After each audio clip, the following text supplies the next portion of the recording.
Hello বন্ধুরা, গঙ্গাধার আজকের পর্বে আপনারা দেখতে পারেন গঙ্গা তার জেঠিমাকে বাঁচাতে গিয়ে নিজে অসুস্থ হয়ে গিয়েছে। তখন সকলে দৌড়ে এসে গঙ্গাকে নিয়ে গিয়েছিল। হ্যাঁ বন্ধুরা, এমনটাই দেখা যাবে আজকের পর্বে। হ্যাঁ, সম্পূর্ণ ভিডিওটি বিস্তারিত ভাবে জানতে ভিডিওটি লাইক করে চ্যানেলটি সাবস্ক্রাইব করে পাশেই থাকুন। সাথে থাকা বেল আইকনটি ক্লিক করে রাখুন সকল নোটিফিকেশন সবার আগে পাওয়ার জন্য। আর এইদিকে দেখা যাচ্ছে গঙ্গা ট্রেনিং এ খুব মনোযোগ দিয়ে ট্রেনিং করছে। এখন সে প্রত্যেকদিন ব্যায়াম করছে, লাফালাফি করছে, দৌড়াচ্ছে, সকল কারিগরি শিক্ষা সে সম্পূর্ণভাবে কমপ্লিট করছে। সে ধীরে সুস্থে সকল কিছু করে নিচ্ছে যেন সকল পদক্ষেপে সে প্রথম হতে পারে, এই লক্ষ্য নিয়ে তাকে প্রত্যেকদিন অনেক মাইল করে দৌড়াতে হয়, অনেক ব্যায়াম করতে হয়, অনেক জিম করতে হয়, লাফালাফি করতে হয়, এক্সারসাইজ করতে হয়। এগুলো করার মাধ্যমে সে আস্তে আস্তে পুলিশের ট্রেনিং এর দিকে এগিয়ে যাচ্ছিল। আর তখনই দেখা যায় বন্ধুরা রাত হয়ে যায় এবং গঙ্গা রুমে আসে। রুমে এসে সে দেখে যে সকলের মতন প্রস্তুতি নিয়ে ফেলেছে শোয়ার জন্য। তখন গঙ্গাকে ভিডিও কল দেয় রূপালী, জেঠুমশাই আর উদয়দা তারা তিনজন মিলে তার সাথে কথা বলছিল। তখন গঙ্গাও তাদের সাথে কথা বলতে থাকে। হাসিতে খুশিতে তারা সকলে মিলে কথা বলছিল। খুব আনন্দ উৎসাহ নিয়ে তারা একসাথে বসে কথা বলে। তখন হোস্টেলের ওয়ার্ডেন এসেছে। ওয়ার্ডেন এসে বলল, এখন রাত হয়ে গেছে, এখন তোমাদের ঘুমানোর টাইম, এখন তোমরা ঘুমাও। তখন তাড়াহুড়ি করে গঙ্গা ফোনটা রেখে দিল সকলকে বলে। তখন ফোনটা কেটে সেও শুয়ে পড়লো, পাশে সবাই শুয়ে পড়লো, লাইট অফ করে দিল। 3 মাস কেটে গেল। এরই মধ্যে গঙ্গা ট্রেনিং এ গিয়েছে, 3 মাসের পরে তো ছুটি পাবে, এইসব চিন্তা করতে থাকে। তখনই অর্জুন ডিউটি শেষ করে বাড়িতে আসে। বাড়িতে এসে সে যখনই ফ্রেশ হয়ে রুমে ঢুকে ক্লান্ত শরীরটা নিয়ে বসবে, লাইট অফ করে যখনই সে বসে তখনই দেখা যায় যে তার মাথায় কে যেন হাত বুলিয়ে দিচ্ছে। অর্জুন তো অবাক হয়ে যায়, এত রাতে তার রুমে কে আসলো, কেই বা তার মাথায় হাত বুলিয়ে দিচ্ছে। তখন সে পিছু ঘুরে দেখে যে এটা হচ্ছে অহনা। সে তো দেখে ঘাবড়ে যায়। অহনা কেন তার ঘরে এত রাত্রে, সে কি চায়, এত রাতে কেন এখানে এসেছে, এই সব কিছু সে বলতে থাকে। তখন অহনা বলে, আমি তো এই রুমে আসতেই পারি, কারণ তোমার সাথে আমার বিয়ে হল তো আমি এই রুমে থাকবো, তাই না? তখন অর্জুন বলে, এটা আলাদা ব্যাপার, কেন তুমি এত রাতে আমার রুমে এসেছো? তখন অহনা বলছে যে কেন আসতে পারে না, আমি আজকে তোমার সাথে এই রুমে থাকবো। তখন অর্জুন অবাক হয়ে যায়, কি বলছো এসব তুমি? কেন তুমি আমার রুমে থাকবে এত রাতে? এত রাতে তো আমার রুমে থাকার কোনো প্রয়োজন নেই তোমার। নিশ্চয়ই তুমি শালুর সাথে কোনো কিছু করতে এসেছো। আচ্ছা যাও তাহলে শালুর রুমে যাও। সে বলল, না আমি শালুর রুমে আসি। তখন বললো যে এই বাড়িতেই থাকবে? তখন বললো, হ্যাঁ। কেন থাকবে এই বাড়িতে? তুমি কি গাড়ি আনোনি? তোমাকে কি ড্রপ করে দিতে হবে? তখন সে বললো, না আমি গাড়ি এনেছি, তোমাদের পার্কিং এই আছে। তাহলে? তখন সে বলল, তোমার মাকে বলে এসেছো? সে বললো, না আমি আমার মাকেও বলিনি, আমি এই বাড়িতে এই ঘরেই থাকবো আজকে, এর জন্য আমি গেস্ট রুমও রেডি করতে বলিনি। তখন অর্জুন বলল, এই বাড়িতে এই ঘরে থাকা যাবে না, এটা কখনোই সম্ভব না, কারণ এখন আমাদের বিয়ে হয়নি, আমি এইভাবে থাকতে পারবো না। তখন অর্জুন বলল যে, অহনা বুঝার চেষ্টা করো, আমার এই বাড়িতে আমার জেঠু জেঠিমা আছে, আমার বাবা মা আছে, আমার ভাই বোনরা আছে, তুমি এরা সবাই থাকা অবস্থায় আমার রুমে থাকতে পারো না, এটা কেমন দেখায়? আমার মান সম্মানের ব্যাপার। তুমি কি চাও না যে সকলের সামনে আমি ছোট হয়ে যাই, আমার মান সম্মান নষ্ট হয়ে যায়? কখন বল, না আমি এটা চাই না। তাহলে তুমি আমাকে আশ্বস্ত করো যে তুমি আমাকে ভালোবাসো। তখন সে বলল, হ্যাঁ এরকম হতেও পারে। তখন বলল যে আচ্ছা তুমি রিল্যাক্স হও, আমি তোমাকে একটু মাসাজ করে দেই। তখন হঠাৎ করে গঙ্গার কথা মনে পড়ে যে অর্জুনের। গঙ্গা বলেছিল যে আমি তো বাড়িতে থাকবো না। তখন ওই অহনা ম্যাডাম আপনার আশেপাশে আসবে, আপনার বিপদ করার চেষ্টা করছে, আপনি সাবধানে থাকবেন। এই কথা মনে সে তড়িঘড়ি করে উঠে বলে যে তোমার হাতের মাসাজ তো অনেক ভালো, তুমি খুব ভালো মাসাজ করতে পারো। এইসব সে বলে গহনাকে বললো যে তুমি একটু বোঝার চেষ্টা করো, এই রুমে তুমি থাকলে আমার অনেক সমস্যা হয়ে যাবে, আমি ওই কারোর সামনে মুখ দেখাতে পারবো না, তুমি কি চাও আমি কারোর সামনে মুখ না দেখাই? তখন সে বললো, না তাহলে তুমি বলো যে তুমি কবে আমাকে বিয়ে করবে। অহনা এই প্রশ্নটা শুনে অর্জুন অবাক হয়ে যায়, আবার এই কথাটা বলছো তুমি? তখন অহনা বলে যে তাহলে আমি কি করব? তুমি তো আমাকে শিওরলি ভাবে বলছো না যে আমি কি করব, কবে তুমি আমাকে বিয়ে করবে, আমার এই রুমটা চেঞ্জ করার আছে। এত কিছু শুনে সে বলল যে তুমি দেখছি সবকিছু। তখন গঙ্গার কথা উঠলো। অহনা বলল যে গঙ্গার আর তো 3 মাস হয়ে গেল, তারপর ট্রেনিং আসলে পোস্টিং হলে তো তুমি আমাকে বিয়ে করবে, যদি তুমি আমাকে এটা আশ্বস্ত করো তাহলে আমি এখান থেকে চলে যাব। তখন গঙ্গার কথা শুনে অর্জুন বলল যে আচ্ছা তাহলে তুমি চিন্তা করো না, দেখা যাবে পরে, আগে সবকিছু হোক, তুমি এখন এখান থেকে যাও, আমি এটাই বলতে চাই তোমাকে, আর কোনো কিছু বলতে চাচ্ছি না।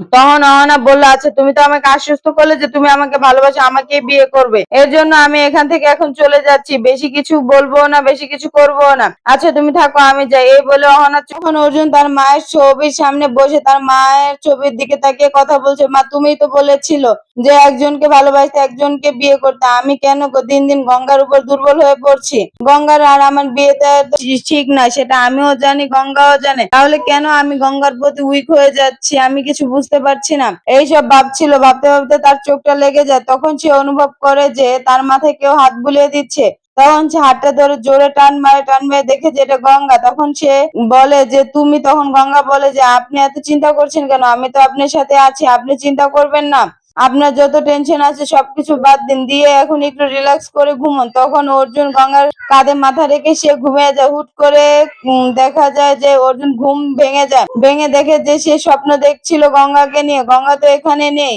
তাহলে কিভাবে সে গঙ্গাকে দেখবে, গঙ্গা তো আর এখানে থাকে না, এখন ট্রেনিং সেন্টারের অফিসে থাকে। আর এদিকে দেখা যাচ্ছে গঙ্গার বোন ঝুমকি পেডিকিউর মেনিকিউর করে দিচ্ছিল শালময়ীকে, শালময়ীকে সে তেল মাখাচ্ছে, কারণ শালময়ীর সাথে সে থেকে এই বাড়িতে থাকতে চায়। তখন সে মনে মনে বলে, ওনাকে একটু পাম মারলে যদি আমার কাজ হয় তাহলে একটু মারিই না। তখন সে বলে, আচ্ছা ম্যাম আপনার পেডিকিউর তো করা শেষ, তাহলে আপনার মুখটাও একটু ম্যাসাজ করে দিব। তখন বললো, আচ্ছা দাও, তুমি তো বলেছো তুমি পার্লারে কাজ করেছিলে, ভালোই হয়, দিয়ে দাও। তখন সে মুখ ম্যাসাজ করতে গেল এবং সেই মুহূর্তে অহনা ঘরে আসে, এসে জিজ্ঞাসা করছে যে শালময়ী, শালু শালু তুমি কি জানো যে বাড়িতে তো মহা খানদানার ব্যবস্থা হয়ে গেছে, কারণ গঙ্গা আসছে এর জন্য। তখন অহনা হুট করে দেখে যে ঝুমকি এখানে, তখন সে চুপ হয়ে যায় এবং বলে যে যে তুমি আমাকে বললে না শালু যে ও তোমার ঘরে আছে, তাহলে কি আমি এত কিছু বলতাম, আমি তো না দেখি সবকিছু বলে ফেললাম। তখন শালময়ী বলল, কোনো সমস্যা নেই, ও 3 মাস যাবত এখানে আছে, ওকে আমি ভালো করে বুঝে গেছি, ও আমাকে আর মেজুকা গিয়ে ভালোই তেল লাগাচ্ছে, কারণ জানি না কিন্তু তেল লাগাচ্ছে, আমাদের মেনে বুঝে চলছে,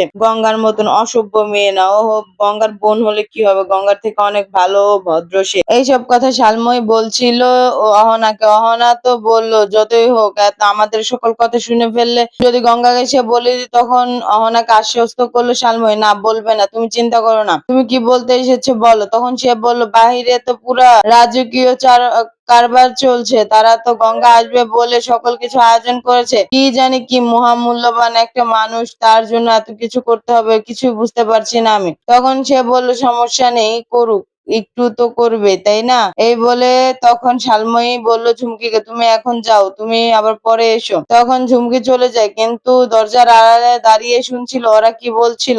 ঝুমকি শুনতে পেল অহনা আর শালময়ী বলছে, কিছু বুঝি না বাবু, এই গঙ্গার জন্য এত কিছু কেন করতে হবে তাদের, তাদের এত গঙ্গা নিয়ে কিসের এত মাতামাতি, আমি এটাই বুঝতে পারি না। তখন অহনাকে আশ্বস্ত করলো শালময়ী যে তুমি চিন্তা করো না, কিছুদিন পর সকল কিছু ঠিক হয়ে যাবে, তুমি অর্জুনকে বিয়ে করলে সব সমস্যার সমাধান হয়ে যাবে। আর পিছন থেকে ঝুমকির গায়ে হাত রাখলো মেঘনাথ, মেঘনাথ তাকে জিজ্ঞাসা করছে, এখানে কি করছো। তখন ঝুমকি বলে যে আমি শালময়ী ম্যাডামের পেডিকিউর ম্যানিকিউর করাতে এসেছিলাম, আপনার কি কিছু লাগবে, লাগলে আমাকে বলতে পারেন, চা কফি বা জুস কিছু খাবেন, এনে দিব। তখন সে বললো, না আমার কিছু লাগবে না, কিছু এনে দিতে হবে না, তুমি এখন এখান থেকে যাও। মেঘনাথের এই কথা শুনে ঝুমকি ভয় পেয়ে যায় এবং ভয় সেখান থেকে ছুটে পালায়। সে বলে যে এই মেয়েটাকে দিয়ে বডি ম্যাসাজ, মেয়েটা যত পার্লারের কাজ করে একটু তো বডি ম্যাসাজ করলে ভালোই হয় তাই না। এই বলে সে শালময়ীর ঘরে গেল, গিয়ে শালময়ীকে বলছে, শালময়ী আমার খুব বিরক্ত লাগছে, নিচে যে খাবার চেয়ে আমার লেগে গেছে, একটু খাবার এনে ব্যবস্থা করে দাও। তখন অহনা বলছে, মেঘনাথ দেখ কি করলে তুমি, কিছুই তো করতে পারলে না, তাও তো 3 মাসের ট্রেনিং দিয়ে ফেললো, এখন তো ওর পুলিশের চাকরি কনফার্ম তাই না, তোমার তো আর কিছু করাই হলো না, তো আমরা তো কিছু পারিই না, গঙ্গায় সবকিছু পারে, গঙ্গা নিজের চাকরিটাও গুছিয়ে নিল। তখন দেখা যাচ্ছে যে অর্জুন রান্না করে এসে বলল, জেঠিমা আমাকে 1 কাপ কফি দাও। তখন তার জেঠি তাকে 1 কাপ কফি দিল, আর ওরকম সময় উদয় এসে আসলো, এসে বললে, নাও মা কচি পাঠার মাংস নিয়ে এসে। তখন অর্জুন বলল, কেন এত কিছু করছো, এত কিছু তো করার দরকার নেই। তখন সে বলল, এত কিছু মানে মেয়েটা নেই বাড়িতে, একদম খালি খালি লাগছে, মেয়ের জন্য মেয়েটা সব পছন্দের খাবার রান্না করছে, কচি পাঠার মাংস, শুক্তো, পায়েস, ডাল, 5 রকমের ভাজা, 5 রকমের ভাজা। আর তখনই আসে হচ্ছে রূপালী, রূপালী এসে বলে, মিষ্টি লাবড়া সবই এনেছি, ওর যা যা পছন্দ সবকিছু এনে। তখন অর্জুন রেগে গিয়ে বল, ওকে যাও, আমি একটু সোজা করছিলাম, তোমরা তো করতে দিবে না, তোমরা ওকে একদম মাথায় তুলে রেখেছো, আচ্ছা আমি যাচ্ছি তোমাদের মহামান্য অতিথিকে আনতে। তখন পিয়ালি বলে, দাদাভাই যাই বলো, গঙ্গার কিন্তু পদে পদে খেয়াল রাখে। এই বলে সবাই হাসাহাসি করছিল। তখন রূপালী আর জেঠুমশাই বারান্দায় দাঁড়িয়েছে এবং বলছে কখন আসবে। রূপালী খাতা দেখছিল, তখন উদয় এসে বলল, মেটে চচ্চড়ি রেসিপিটা ভুলে গেছি রে, কাস্টমার খুব চাচ্ছে কিন্তু দিতে পারছি না।